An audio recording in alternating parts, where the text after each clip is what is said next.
PAT Cummins Australia के वो धुरंधर गेंदबाज है भाई, वो धुरंधर कप्तान है, वो धुरंधर माइंड पावर का इस्तेमाल करने वाला वो बंदा है जिसने भाई साहब हैदराबाद की कमान संभाली हुई है इस टाइम पे। और हैदराबाद की कमान ही नहीं संभाली, हैदराबाद को बॉस बना के आंधी तूफान की तरह जिस टीम को खड़ा किया है।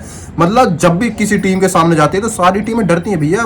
जिसमें लखनऊ सुपर जायंट्स को आपने देखा होगा कितनी गंदी तरीका से उसको बीट किया, और लखनऊ सुपर जायंट्स को बीट ही नहीं किया, केएल राहुल की आंखों में तो आंसू तक आ गए भाई। उनके बॉस ने जिस हिसाब से उसको सुनाया भाई, मतलब एकदम बिल्कुल देखने लायक मंजर था कि भैया इतना गंदा कौन पीटता है, मतलब आंधी की तरह आता है। और जब से पैट कमिंस ने इसकी कमान संभाली सनराइजर हैदराबाद की, तो एक नया सितारा निकल के आया। और सबसे पहले अगर मैं बात करूं तो सनराइजर हैदराबाद की टीम में केन विलियमसन ने इसकी कमान संभाली थी। उसके पहले भाई आपके डेविड वार्नर हो गए, यहाँ पे मार्करम हो गए, बहुत सारे तमाम ऐसे बंदे जिन्होंने भाई जो हैदराबाद की कमान संभाली। पर लेकिन इस बार तो सोने पे सुहागा था। जब से पैट कमिंस ने कमान संभाली तो उन्होंने डायरेक्टली बोल दिया भैया हमारी टीम कोई भी आए सामने हमको कोई फर्क नहीं पड़ता, हमारी टीम फाइनल खेलेगी। और ये जो भाई माइंडसेट था ना, और जो इनका भाई एटीट्यूड था, वो उनको भाई फाइनल तक लेके चला गया इस टाइम पे। क्योंकि अब फाइनल की जो टीम जो चुनने वाली है वो चुनने वाली है केकेआर, और दूसरे पायदान पे सनराइजर हैदराबाद।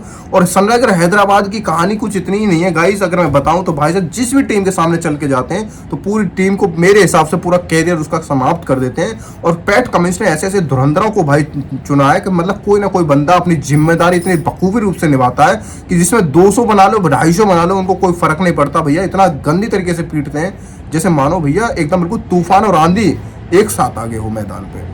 उसके बाद में गाइस अगर मैं बात करूं तो भाई साहब ट्रेविस हेड पता नहीं इस टुल्ले को पता नहीं क्या करवाया भैया, क्या खवा के भेजता है। आते ही इसको छक्के और चौके ही दिखते हैं, इसको बहुत तो गेंदबाज तो दिखता नहीं है, गेंद ही गेंद दिखती है। उसके बाद अभिषेक शर्मा का बखूबी रूप से इस्तेमाल किया, जिसमें भाई साहब पैट कमिंस ने खास तौर पर खुद भी बोला कि वर्ल्ड कप अगर तुमको जीतना है तो इस बंदे को भाई ओपनिंग जोड़ी में भेजो। ये बंदा डिजर्विंग है, तुम्हारे मैचेस होने वाले हैं, ये बंदा बहुत डिजर्विंग है। जिस तरह से मैंने इसको तैयार किया है, ये one of the best batsman है। इस लास्ट अभी मुकाबला हुआ जिसमें सनराइजर हैदराबाद के अगेंस्ट में कोई कोलकाता नाइट राइडर्स है, सॉरी जिसमें पंजाब किंग्स है, और पंजाब किंग्स के अगेंस्ट में जब इस बंदे ने भाई 27 बॉल में 66 रन जड़े, और इस हिसाब से इसने 200 से भी ज़्यादा का स्ट्राइक रेट संभाल के रखा।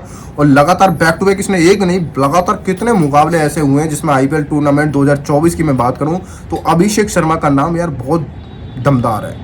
इस बंदे को किस तरह से जनरेट किया है, इसकी पावर को कैसे इस्तेमाल किया है। और पैट कमिंस ने तो खास तौर पे यार केवल इतना ही नहीं, आईपीएल 2024 की बात नहीं, उसने तो वर्ल्ड कप की भी अनाउंसमेंट दे दी, जिसमें उन्होंने बोला कि फाइनल में तो बाबू हम पहुंचने वाले हैं, फाइनल में हम पहुंचने वाले हैं, हमारे सामने कोई भी टीम हो हमको कोई फर्क नहीं पड़ता, हम जो भी आएगी हम सबको पेलेंगे। कुछ इस तरह का उन्होंने भाई अपनी तरफ से भाई एकदम बिल्कुल प्रेस कॉन्फ्रेंस के दौरान में मैसेज दिया। और ये मैसेज बिल्कुल बखूबी रूप से एकदम बिल्कुल फिट बैठता है पैट कमिंस के ऊपर, क्योंकि पैट कमिंस ने भाई सनराइजर हैदराबाद को जिस हिसाब से चुना। पैट कमिंस की अगर मैं टीम की बात करूँ तो ट्रेविस हेड, अभिषेक शर्मा, यहाँ पे अगर देखा जाए तो मार्करम हो गए, उसके बाद में यहाँ पे हेनरी क्लासन हो गए, नीतीश रेड्डी हो गए, शमद हो गए, उसके बाद में मतलब तमाम ऐसे ऐसे बंदे भरे पड़े भाई, किसी का भी नाम ले लो जो अपनी जिम्मेदारी बखूबी रूप से निभाता। और पैट कमिंस ने जब से तैयार किया भैया एक बंदा जो कुछ भी नहीं कर पा रहा था, एक सारे ही बंदे आरसीबी टीम से निकल के आए, जो कि बहुत ही बेकार प्रदर्शन था। पर लेकिन जब से सनराइजर